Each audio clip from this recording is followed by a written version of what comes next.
আজকে আমাদের দু রকম item, chilli chicken, chilli fish. এখানে চিলি ফিশটা ভাজা হচ্ছে আর ওই কড়াতে চিলি চিকেন হচ্ছে।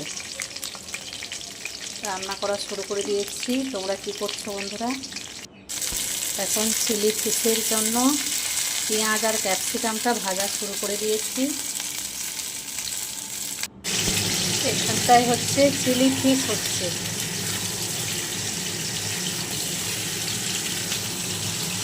এই কড়াতে চিলি চিকেন হবে। চিলি ফিশটা কি দারুণ হয়েছে, মনে হচ্ছে যেন রেস্টুরেন্টের মতো হয়েছে। এবার চিলি চিকেনের গ্রেভিটা প্রায় রেডি হয়ে গেছে। এবার চিলি চিকেনগুলো দিয়ে দেব। চিলি চিকেনগুলো দিয়ে দিলাম। এবার একটু কষবো, কষে একটু অল্প জল দিয়ে ঢাকনা দিয়ে দেবো। চিলি চিকেনও আমার কমপ্লিট, রান্না কমপ্লিট। এবার একটু শান্তি করে বসবো। একদিকে চিলি ফিশ আর একদিকে চিলি চিকেন আমার কমপ্লিট। তোমরা কি কি রান্না করছো বন্ধুরা?